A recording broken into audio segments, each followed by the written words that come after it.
LAFC. Is that Walker? It is Walker. All right, so I'd make the argument that wherever we end up with the table, that they should be I think they should be right next to Atlanta. I don't know. We can make the argument one ahead, one behind. I think that those two should be like the same. I don't know. Why? What's the argument? Why not? How long did it take them to beat LA Galaxy? How long did it take them before they performed in the playoffs? They haven't been around that long. It doesn't matter. Neither has Atlanta, right? But Atlanta have two in the last 4. LAFC also has the points record. You're putting LAFC up there simply because of Carlos Vela and Diego Rossi. I mean, you could argue they probably had one of the most dominant regular seasons ever. Correct. But what they do in the playoffs? What's that do for me?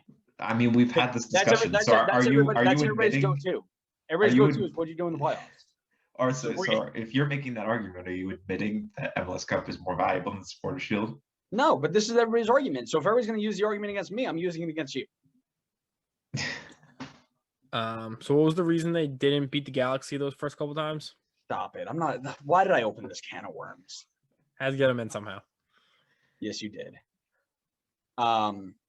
Which, like, also in fairness is, like, me joking aside, is kind of the reason they didn't beat him. Hold, please. LAFC have finished first once in their 3 years, 4 years. When did LAFC join? 4 years. Same as Atlanta. No, they were a year after Atlanta. A year after Atlanta, I would say, yeah. 3 years, I think. So 3 years, 1 first place finish.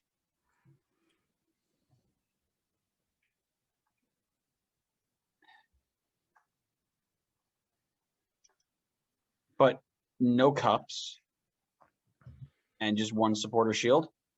Yeah. Are we gonna put 1 supporter shield and 0 cups with 0 impact on the American game outside of buying big players and selling jerseys? So we're going to put that right next to a Dallas team that has 3 cups or 3 titles and has grown the American youth game more than any other club in recent history outside of maybe Red Bull. And I wouldn't even compare the two anymore.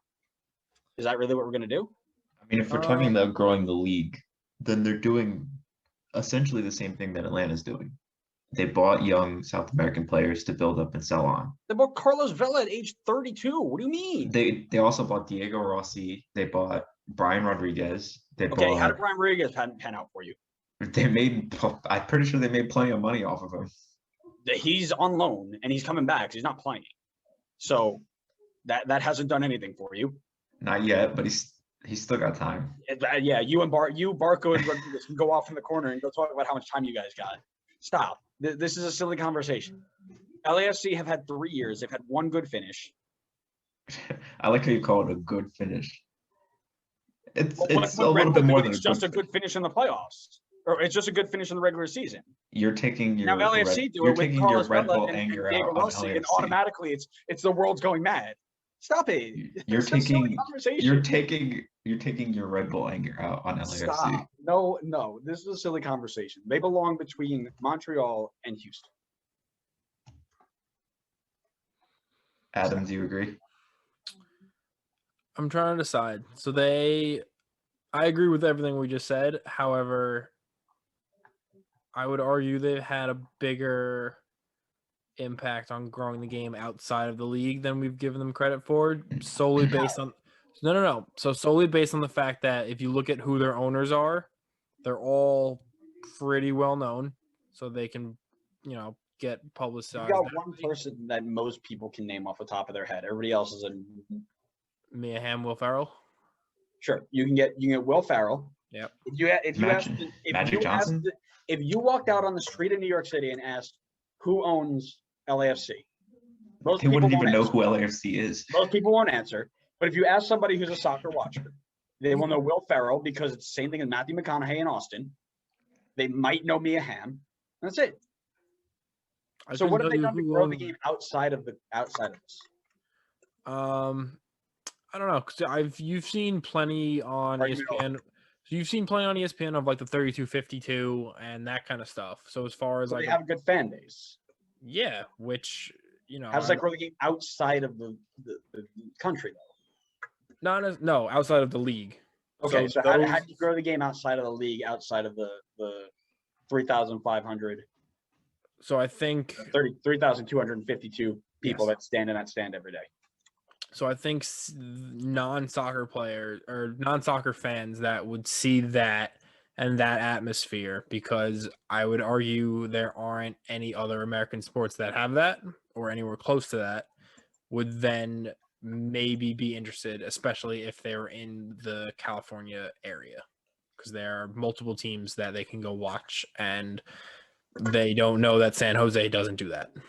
So I've got a guy who lives in Georgia who went to an Atlanta game once and knows I'm a big Red Bull fan. He would send me messages all the time talking trash. I would ask him one question about somebody who isn't named Pity Martinez, Yosef, or I think at the time Miguel was still there, and he wouldn't know. He would just go because of the atmosphere. So is that growing the game, or is that just appealing to a short attention span American? Both. Yeah, probably a little bit of both. Because how much are you growing the game? So if a person doesn't get invested in it? So for every one of those guys, I would argue that there's probably someone who goes to an Atlanta game or LAFC game and then becomes a fan because they have a great time. They might not necessarily understand what's going on the field, but they're having a great time singing, dancing along in the supporter section, and then that leads to them getting more involved and growing a fan and love for the team that way. You're buying into a hype that isn't there. You're buying into a flashy team with 2 or 3 good attackers and a back line that is, until Kenneth Vermeer got sold, one of the most abysmal back lines in the league. Yeah. So what you're buying into a hype of flash. So I agree. I'm putting them in C. So I'm putting them. Okay. Yeah. We'll put them in C. So between Houston and Montreal. More credit than we were. Yeah, that's fine. The second you said that they should be in B, I got upset because they shouldn't be. I didn't say they should. Not you. No, Connor. Because I said that they should be next to Atlanta. So I think that maybe in the end, when we rearrange, we'll probably move Atlanta down. Interesting. But we'll talk about it later.